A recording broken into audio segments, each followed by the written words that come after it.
定亲10载，沈怀瑾迟迟不肯履行婚约。府中设宴，他打发我去伙房，理由是女子不宜抛头露面。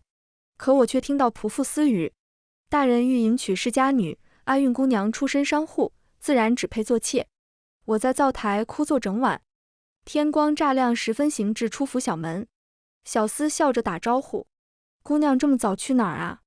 我茫然四顾，忽然想起首府大人要聘从姑苏来的厨娘，阿运我啊，也要去奔自己的前程了。大家好，欢迎收看皮皮听书。我爹总说，女郎精通厨艺，自然能牢牢把握住未来夫婿的心。说这些话时，他正掂着勺子往斑沸汤上撒热猪油，鲜美的鱼肉清香扑鼻而来。我狠狠咽下口水，乖乖点头。可他忘了告诉我，门当户对才是根本。沈怀瑾不喜欢这道鲜美的时令美食斑沸汤，正如他不喜欢我这个前来京城投奔的未来妻子。端到前厅的菜又被退了回来，厨娘一脸为难地告诉我，大人说姑娘烧的菜不合贵客口味，让您不用如此辛苦。沈怀瑾不知道，他说这些话时，我就躲在帘廊后，看到这些菜连正院都没能进去，就被他挡了回来。还听到他说，上不了台面的东西就别瞎折腾了。伙房本就不大，异样的目光，不屑的神色，一丝不差地映入眼帘。我有些难堪地端起白瓷碗，汤已凉透，上面泛着一层清亮的油光，入口微涩，这苦涩直达心底，让我不得不咽下去。我想了想，抬步走至泔水桶，手腕翻转，耗费1个时辰才炖好的鱼汤尽数倾倒。厨娘惊呼：姑娘这是作甚？我回以苍白的笑，失了味道的美食，便也没有留着的必要了。其实我想说的是，这一纸婚约我也不想要了。夜色渐渐暗沉下来，众人收拾完手里活计，纷纷回去屋舍。厨娘犹豫再三，还是走过来提醒：姑娘也回去休息吧，大人吃多了酒，怕是这会儿正在送客。我捧着烫手的烤番薯笑道：你先回吧，我吃完就也回去了。厨娘点头，转身而去。待她身影消失在视线中，我慢慢收敛脸上笑意。我住在东厢房，若要回去，必然经过宴客的正院，若撞见了，少不得要看沈怀瑾脸色。思忖间，一墙之隔突然传来仆妇低声私语：偷听不是君子所为。我正要背过身，却听到对方提起我的名字。听闻大人欲迎娶世家女，已寻了媒人去说亲了。那阿运姑娘怎么办啊？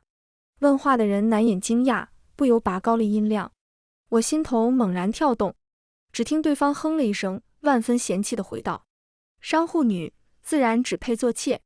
商户女3个字重重砸在心头。我手一松，烤番薯应声落地，滚进灶台灰烬中，沾了满身泥泞，眼看是吃不了了。外面的人忽然噤声，离开的脚步声稍显凌乱。更深漏重，夜也更深了。我恍然惊觉，这偌大沈府竟无我容身之处。这一夜注定漫长。夕光透过窗棂照在我挂着晨露的眼睫上，灶台里的灰烬已凉透。我极轻地眨了眨眼皮，外面渐渐响起仆妇们起床走动的声音。我撑起僵硬的四肢，沿着墙边缓行至出府小门。这里与街是一墙之隔，商贩的叫卖声此起彼伏。府里小厮推桶经过，看见我笑着打招呼：阿运姑娘，这么早去哪啊？对啊，我该去哪里呢？我茫然四顾，偌大的京城，立脚并不容易，我又身无长物。想到此处，我眸光一亮。对啊，我会烧姑苏菜，阿爹是姑苏名厨，我自小耳濡目染，尽得真传。可酒楼里很少会顾厨娘。我颓丧垂下肩膀，小厮的讨论声低低传来：听说了吗？崔首府家要聘厨娘，点名要姑苏来的。后面说了什么，我已经听不见了。满门心思都在盘算，在这沈府，我没什么东西需要带走，唯有和沈怀瑾的婚书还放在东厢房，但本就是要还给他的，自然也没有带走的必要了。理清楚关窍，我呼出口浊气，抬手推开木门，眼前似乎徐徐展开一条路来。我没有犹豫，坚定地迈开腿朝前。阿运我啊，也要去奔一奔自己的前程了。出来沈府，我去了当铺，将唯一的银发簪当了1两碎银。这是去年上元佳节，沈怀瑾送我的，本也不是什么值钱玩意，全当抵了这些年我为他缝衣烧饭的工钱。路过馄饨摊，香气扑鼻而来，我摸了摸咕咕叫的肚子，走进去点了2碗馄饨，热汤下肚，冷到肺里的寒意被驱赶，我这才感觉活了过来。这时邻桌传来交谈声，听说了吗？许太傅有意将3女儿嫁给探花郎沈怀瑾，沈兄还真是艳福不浅，听闻太傅家这位3姑娘生的是雪肤花貌，配他还真是可惜了。男子嗓音难掩嫉妒。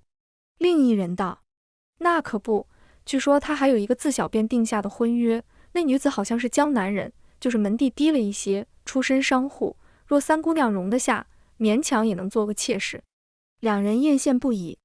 我平静地将碗中馄饨吃完，掏出手帕擦净嘴角，而后起身来到2位男子身旁，轻轻柔柔开口：沈大人出身清流世家，怎会和商户女定下婚约？2位日后莫要造谣了。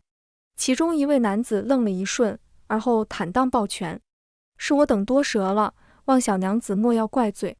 只是你是如何得知？我吟一拜：小女子曾在沈家做厨娘，从未见过2位口中的未婚妻。男子露出了然神色。我转身离开，沈怀瑾再也不必怕我扰他大好姻缘了，因为这一次换我来斩断前缘。进入崔府比我想象中要容易许多。负责遴选的嬷嬷告诉我，大人心善，这世道女子不易，所以他交代若有无处可去的良家女前来，不论是不是姑苏厨娘，都要提供3餐。何况你和咱们大人是同乡，自然要多关照一些。我不由诧异，忍不住追问：崔首府竟然也是姑苏人士？自然，你土生土长在姑苏，难不成没听说过嫁人当嫁崔郎君吗？这崔郎君便是咱们家大人。我自然听过，但从未和崔首府联系在一起。何况他名满姑苏时，我才刚学会走路嘞。他大了我不止1星半点。当然了，这些话我是绝技不敢说出口的。入府第3日，我去上房送膳食单，路过荷塘时，看到一年轻男子艰难地探出身体去摘塘里的荷花，纤尘不染的白袍上溅上了点点污泥。我忍不住走过去探头询问：你在做什么？男子猝然回头，四目相对，我直直撞进他如水的眸中。他眉宇间含着淡淡的书卷气，唇边挂着温润笑意，如同古画中走出的贵公子。你是新来的吗？男子嗓音低沉醇厚。我回过神，笑着点头，二话不说撸起裤腿趟进池塘里，随手折下一朵荷花，将花骨朵吹开，折成莲花台的模样递给男子。喏，给你。阳光透过岸边柳树洒在我的脸上，男子怔了一怔，接过莲花在掌心，忽然开口询问：姑娘是姑苏人士？我走上岸，就着水流冲洗干净脚，扬眉笑问：你如何知道？这莲花台是姑苏人最爱，常被采莲女拿来盐湖售卖。何况你的口音？我吐了吐舌头，差点忘了。男子又问：怎么会来京城？来嫁人。闻言，男子脸色微妙，我反应过来，慌忙摆手，尴尬的解释：你别误会，现在不嫁了，现在我在这府里当厨娘嘞。对了，你是谁啊？我拧干裙摆，后知后觉地想起来提问。男子笑意愈加温润，答：在下崔宁安，在这府中当护卫，不知姑娘如何称呼？阿运，我叫阿运。蝉鸣阵阵，吹来一阵夏风。我抿唇走近他，压低声音问：那你是不是经常见到咱们家大人？没错。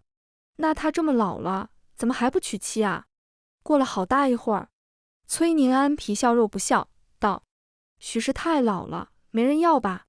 回到住所，我正擦汗，嬷嬷推门而入，殷切叮嘱：过几日府中要宴请宾客，咱们大人特意交代，要你烧几道拿手的姑苏菜肴，切记提前做好准备。我雀跃应下，南湖的斑鱼最为鲜美。明日一早，我便早早赶过去，挑选出肉质最细嫩的鱼货，必不叫崔首府面上无光。烈日高悬，沈怀瑾临泻而坐，莫名有些烦躁。这时，小厮拿着一捧莲花走了进来，躬身道：“大人，暑气正盛，阿韵姑娘吩咐小的每日送这莲花来，可清心静气。”清香的气味瞬间涌入鼻腔，他勾唇浅笑，随口问道：“阿韵今日怎么没来主院？往日里这个时辰，她早就炖好莲子羹送来了。”小厮道：“姑娘一早就出门了，还没回来。去做什么？小的也不清楚，不过看着是朝着西南方向去的。”西南方向？沈怀瑾蹙眉，继而舒展。京城西南方有一片大湖，名曰南湖，世代都有渔民在此撒网捕鱼，沿湖叫卖。阿韵喜欢吃斑鱼汤，每到夏日便会去买新鲜的斑鱼来烧。汤出锅时，她习惯在上面放一片莲花瓣点缀，浓白的汤汁衬托着粉嫩花瓣，鲜香美味，卖相极佳。可沈怀瑾不喜欢，究其原因，无非是因为这纸婚书不是他心甘情愿的，但他又不得不认真思考，该如何跟阿韵解释自己要迎娶高门贵女为正妻的事呢？若他闹起来，怕是影响仕途。视线流转，他的目光落在窗边那一捧莲花上，粉嫩的花瓣上还带着水珠，说明采摘荷花的人用了心思。天未亮便去了荷塘，这才保持了花朵的鲜嫩。想到这里，一个荒唐的想法在他心底逐渐酝酿。沈怀瑾想，阿韵如此体贴，定能理解自己的不易，大不了待他日后生下孩子，送到嫡母身边教养，如此也算得了个嫡子嫡女的名分。他正得意于自己为他考虑得如此周到。刚刚离开的小厮去而复返，呈上一封太傅命人送来的书信。沈怀瑾顾不得再想儿女情长，忙接过打开，只见上面写着：后日崔大人宴请同僚，你随本官前往，事关你日后受官，务必好好准备，在崔首府面前留个好印象。翌日一早，天刚蒙蒙亮，何府便忙碌起来。我揪起一把稻草点燃，塞进炉灶中，火苗窜起，寒意被驱散。嬷嬷再三叮嘱，莫要随意走动，扰了贵客。众人应是，四散忙碌。我从鱼缸里捞出一早买来的斑肺鱼，去淋瓜骨一气呵成。伙房水气蒸腾，各司其职地忙碌着，直到前院隐约传来丝竹之声。嬷嬷开始招呼婢女上菜。掌勺兴奋道：“听说荆轲探花也来咱们府上了。”当真？京城里人人都说探花郎姿容上乘，就是不知跟咱家大人比起来，谁更胜一筹。我正在做水晶糕。闻言有一瞬怔愣，一同入府的厨娘戳了戳我的手臂，压低声问：“你觉得是咱家大人好看，还是探花郎好看啊？”我收拢思绪，回他：“我没见过首府大人。”“不会吧，你不是姑苏来的吗？那你见过探花郎吗？”我正犹豫该点头还是摇头，嬷嬷走了进来：“阿韵，你随我去前厅。”我站起身，擦干净手上的水渍，跟了上去。行到垂花门，一道熟悉的身影立在那里。男子朝我招手：“阿韵，快来！”我一路小跑过去，热意熏红了脸。“崔护卫，你怎么在这儿？”“诺。”他递过来一个油纸包，今早才到的熏鱼，你尝尝。我接过打开，被酱油浸透的鱼肉散发着诱人的香味，咬一口，咸香津道。我满足地眯着眼，好吃。我等下再吃，嬷嬷喊我去帮忙嘞。这会儿前厅不忙，我都被大人打发出来了。崔护卫笑着解释：“我们俩蹲在池塘边，我包莲子，他给熏鱼剔骨。”崔护卫将剔好的鱼肉递给我，随口一提：“你想回姑苏吗？”“想，做梦都想。”我塞了满嘴鱼肉，囫囵应道：“我也想。”他笑容宠溺：“那你怎么不回去？”我俩同时开口。我一愣，继而失笑：“你还记得我同你说过，我是来成婚的吗？”“记得。虽说这婚是成不了了，但这婚约还在，且是在官府造过册的，退婚倒也简单，只是需要30两银子。我有些不好意思，为了来京城成婚，我便卖了家产，一路上吃了好多苦，好不容易到了京城，浑身上下就剩几个铜板了。沈怀瑾也从不会问我缺不缺银子。最艰难的时候，我不好意思伸手要钱，只能靠卖绣品去换些衣服布料。说来说去，都是钱惹的祸。我有些颓丧。虽说首府大人心善，在这里做工，每月能领1两碎银，可30两不吃不喝也要攒个2年多。届时怕是沈怀瑾早已娶了高门贵女，而我要被拖成老姑娘了。那你呢？为何不回姑苏？我反问。崔护卫无奈道：祖父对我期望甚高，我不忍他失望。我一时不知该如何安慰他，只得胡乱抓了一把包好的莲子塞到他手里。你尝尝，很甜。远处忽闻戏曲声，崔护卫忙起身，来不及多言。他安慰似的拍了拍我的肩头，从怀里掏出一个荷包塞过来。你且安心，我这些年攒了点银子，先借你一用。前厅宴席应当是快散了，孔大人寻人，我先去复命。未及我道谢，他便阔步而去。回到屋舍，我问嬷嬷，若有男子借银子给你使，该当如何答谢？嬷嬷正在看才子佳人爱恨情仇的话本，她放下册子，两眼放光地瞧着我，当然是以身相许了。我嘴角抽搐，一定要如此吗？就没有别的办法吗？她恨铁不成钢地拍大腿，唾沫星子差点喷我脸上。你傻啊，钱都肯借给你，定是对你存了不该存的心思。我被这结论给震惊到辗转反侧，夜不能寐。次日一早便去了一趟衙门，却被告知这桩婚约早就消册了，你身为当事人竟不知晓，还是沈探花亲自来办的呢？我脸色煞白，顾不得体面3连追问，何时的事？去年春末，犹如一盆凉水兜头淋下。烈日当空，我竟觉浑身冰冷。沈怀瑾悄悄退婚，到底存了何种心思？我想不明白，也不愿去想了。我只恨他既不肯娶我，为何不放我归乡？我来到糕点铺子，买了一块白糖糕，坐在门口台阶处边哭边吃，引得众人纷纷侧目。一辆朴素的马车在眼前停下，崔宁安撩帘而出，在我面前站定，面上流露出担忧。阿韵，出了何事？我顶着红肿的眼，委屈地说不出一个字。他心疼不已，将我带到酒楼，点了一桌好菜，香味扑鼻，我食指大动，早已忘了伤心事。待酒足饭饱，崔宁安也大致知道了我为何伤心，他眉眼沉沉，不知在想什么。我笑得没心没肺，嗓音含着哽咽。正好，我也并不想嫁他，若非父母之命，这京城我是绝技不想来的。如今这番，他自去奔他的高门显贵，我也该回姑苏去了。说到此处，我忽然想起嬷嬷说的话，扭捏着将钱袋取出还给崔宁安。崔护卫，我们不适合。他一怔，神色复杂地看过来。你怎么会这么想？不是，你因何认为我是那种心思？不待我回答，他颓然打断。算了，你还真是傻人有傻福。我不明所以，可他却不愿再多说。天色渐晚，出来酒楼，我与他同乘一辆马车。车帘放下的瞬间，我脚下微顿，立刻别开头，钻进马车。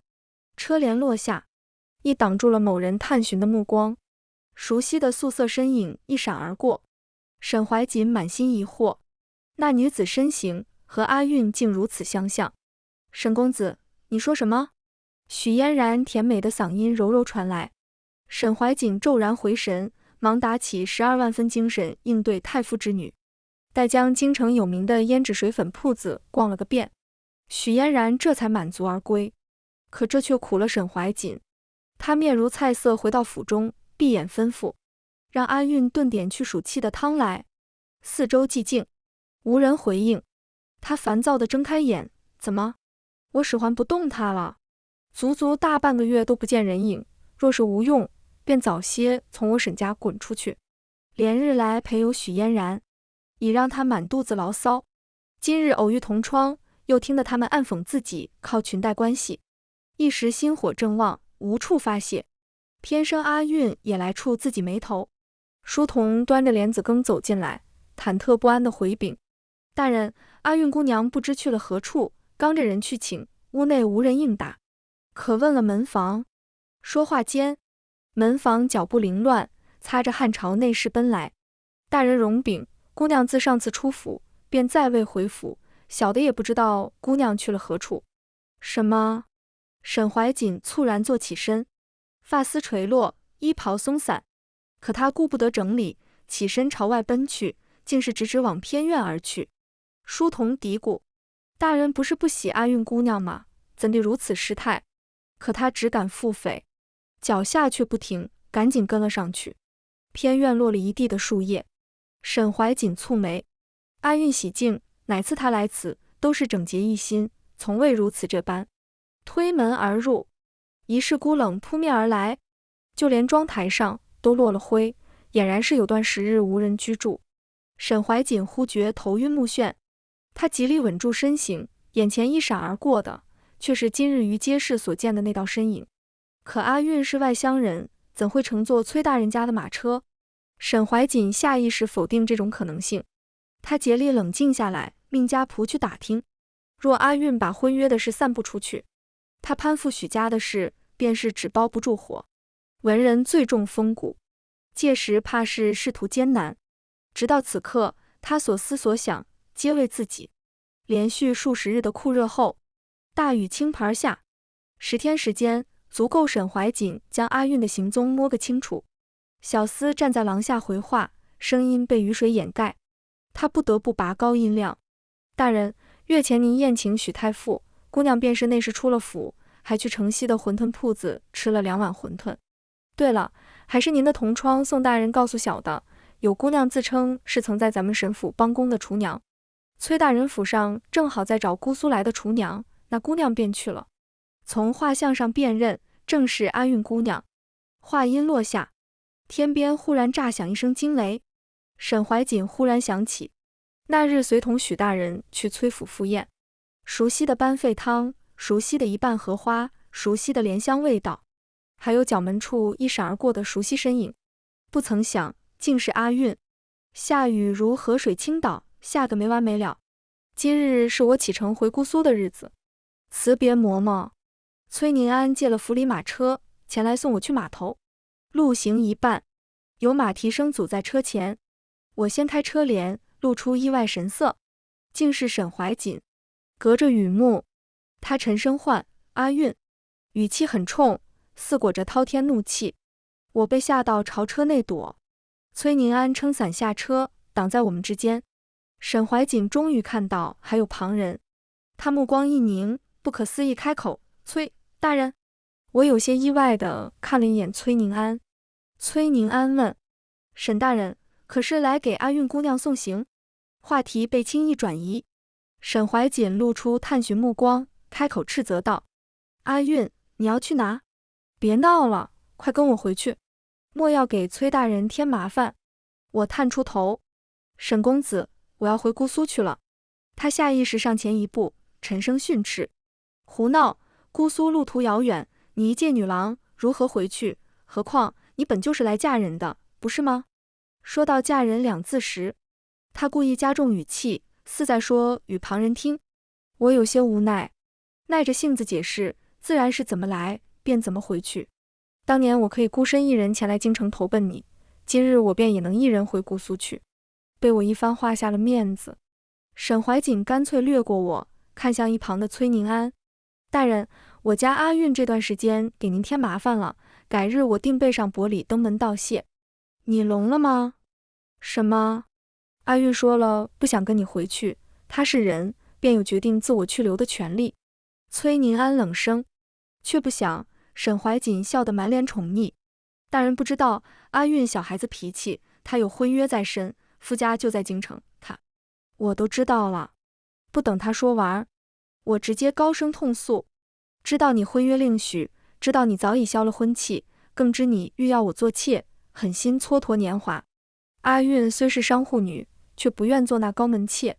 话音落定，语声间歇。沈怀瑾脸色愈发惨白，他沉默良久，弱弱道了句：“崔大人，我可以解释的，不是你想的那样。沈公子，你该解释的人是阿运，不是我。”崔宁安失了耐心，愤愤甩袖，转身回到马车内。细雨拂面，我极轻地眨了眨眼。其实你借口说女子不宜抛头露面，将我打发去伙房那日，我便知晓你欲迎娶高门贵女。我想了很久，终于想明白了一件事，那便是你我之间本就没有什么情谊，不过是父母之命媒妁之言罢了。以前我总认为女子总要嫁人，相夫教子，守着一方小院，就这么过一生，不是你也会是别人。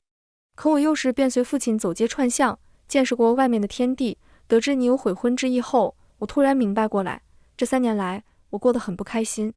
沈公子，我眸光晶亮，看向他，字字坚定。阿运不愿做那笼中雀。佛祖有云，缘起缘灭皆有定时。阿运盼公子觅得良人，佳偶天成，此生就此别过罢。马车驶出城门，崔宁安忽然开口：“我看这沈怀瑾对你，倒不像是装的，应当是有情意的。”哦，我咬了一口白糖糕，含糊应道：“他为何唤你崔大人？”可……他脸色一整，煞有介事道：“许是因为我是首府亲信，他轻易不敢开罪吧？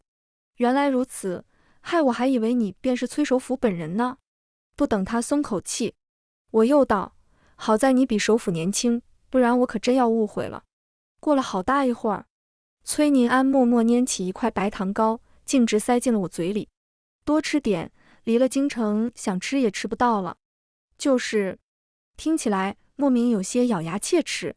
回到姑苏后，我便在市集支了个鱼汤铺子。隔壁李婶子见我孤身一人，整日里张罗着帮忙物色夫婿，生意日益红火。我确实动了找个赘婿的念头，只是午夜梦回，偶尔还会想起崔宁安。春去秋来，连日来的落雪终是压塌了顶棚。李婶边帮忙收拾，边埋怨这鬼天气，过去30年都没有这么冷过，日子越发难熬了。我为她盛了一碗热汤。听说临县遭了灾，朝廷的救灾粮也该到了吧？提起救灾粮，李婶立刻来了精神。我们当家的在衙门当值，他说昨个夜里就到了，一同而来的还有钦差大人，这人怕是你也认识的，就是从咱们这里去到京城做官的崔大人。当年他高中状元时，全姑苏城鲜花铺路，为出阁的姑娘将苏州街挤得水泄不通，就为了看他一眼。我这辈子也没见过这么好看的公子。有句话怎么说来着？秋水为神，玉为骨。我打趣他，婶子这话也不怕被你家当家的听去。闹作一团时，我眼前浮现的却是崔宁安的脸。崔首府若来了姑苏，崔宁安是他的护卫，会不会也一同来了？胸腔突然剧烈跳动起来，我下意识抬手摸了摸脸颊，怎么这么烫？心里正犯嘀咕，头顶忽然有道阴影压了下来。我以为是食客，当即招呼：“对不住，顶棚塌了，今日做不了贵客生意了。”可我话已出口，来人却并未动弹。我愣愣抬头，正好撞进崔宁安含笑的眸中。我一丝丝瞪大眼，露出不可置信的神色，继而惊呼出声：“崔护卫！”是我。他就这么突兀地出现在姑苏，出现在我面前。我忽觉眼眶微热，一股酸涩涌上心头。下一秒，李婶相公大咧咧地走了进来，只一眼，他脸色巨变，双手抱拳，躬身行观礼，惶恐不安道：“小的给钦差大人请安。”钦差大人，崔首府。喜悦如潮水般退去。我脸色苍白，手脚彻骨冰冷。崔宁安神色慌乱，纠结着想要解释，下意识朝我伸出手，即将碰触到衣袖的瞬间，我骤然后退了一步，难掩震惊。原来你真的是崔大人。他唤阿运，不论我是谁，我都只是你认识的那个崔宁安。我缓缓摇头，一步步后退，待背后抵在冰冷墙面。我倏尔转身，慌不择路地朝外奔去。雪花迎面扑来，眼泪混着融化的雪水，一时间竟令人冷到麻木。这日后，我便一病不起，闭门谢客，不肯出门见人。李婶来探病，我听他描绘赈灾的情况，忍了又忍，终是问出口：钦差大人何时离开姑苏？李婶古怪地看了我一眼，表示不清楚。可当晚，熟悉的脚步声踏雪而来，他挺立在屋檐下，静默无言。我依在榻上，垂眸拨动着烛心，心却早就飞到了院里。崔宁安踌躇良久，却说了一堆的废话，什么府里的池塘结冰了，莲花落败了，甚至还有朝堂局势，心里的躁郁止也止不住。我打断他：大人，我在。若大人无聊，想拿我做消遣，民女自当听从，只是还盼大人失了兴致后，能不再打扰民女。阿韵，这声阿韵似痛到了极致。我从未视你为消遣，此番赈灾我本不用来的。未尽之言，令我空洞洞的心莫名跳动。夜色空蒙，雪落无声，屋内屋外两重天地，明明万籁寂静，可我就是觉得烛光跳跃，喧嚣尘上，心乱了个彻底。崔宁安离开的匆忙，仆从来报，临县因暴雪挡路，赈灾粮运不进去，流民发生暴动，事态紧急，他只顾得留下一句：等我回来。我没应。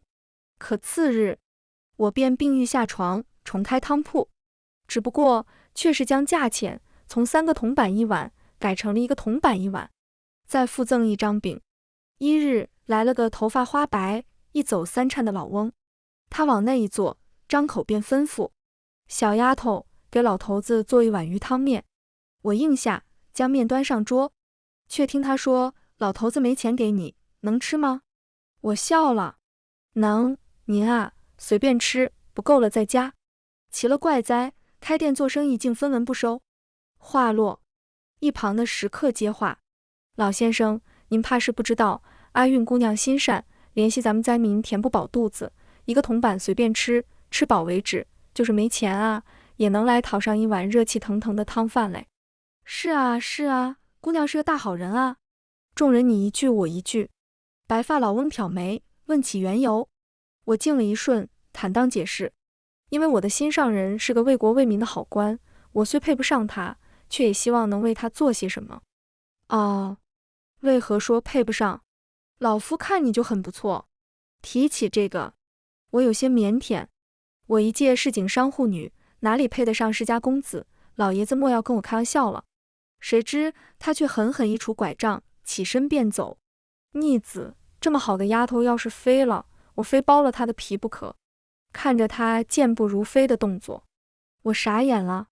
半月后，我正准备收摊，消失半个月的崔宁安一身官服出现在我面前。他看起来清瘦不少，唇瓣冻得青紫，只有双眸依旧晶亮。我什么都没问，为他盛了1碗热汤，推过去：吃吧。可一开口，嗓音便含了哽咽。他垂眸，端起碗，认真吃了个干净。空碗放下，他突然起身，朝我躬身一拜。帐内本就还有人未散，聚在一起取暖。见此，大家停下议论声，纷纷瞪大了眼。阿韵，崔宁安亲唤，我姓崔，名涵，字宁安，姑苏人士，官居内阁首辅，未曾娶妻纳妾，身家清白，无不良恶习。我脸色涨红。你同我说这些做什么？祖父说，若我不能将你娶回家，便要剥了我的皮。他苦笑：啊，那老翁？没错，祖父听闻我有了心上人，便趁我不在，偷偷来见你。他还说你的鱼汤烧得很好，若你不嫌弃，我亦可以做赘婿。我悚然一惊，下意识打断他：你疯了？我没疯。说话间，他突然挥手整理官服，而后一拜到底，诚心实意道：阿韵姑娘，吾心悦汝已久，心向往之，但求娘子青睐，缔结两性之好，共赴白首之约。着官服而求娶贤妻，人潮汹涌。崔宁安的爱意永远坦坦荡荡。来年春岁，宜嫁娶。新婚盛如小登科，披红戴花煞4状元郎。这日，姑苏适逢10年，再次鲜花铺路，全城出动。只为一睹曾经才绝艳了一代人的状元郎风采。花轿走过，人群中，早已嫁作人妇的妇人擦着眼泪，埋首夫君怀中，哭得不能自已。天杀的，我的白月光终于不用孤独终老了。女子夫君暗自咬牙，看来今晚要多喝2碗鹿血酒才行了。我看着眼前的鹿血酒，未加多想，端起来一饮而尽。送完宾客返回的崔宁安，眼神在空碗上掠过，灼热的目光落在了我脸上。你这么看着我做什么？怪吓人的。我心惊胆战地看着他步步逼近。崔宁安挑眉，修长指腹挑起我下巴，轻佻慢语：“夫人，热吗？”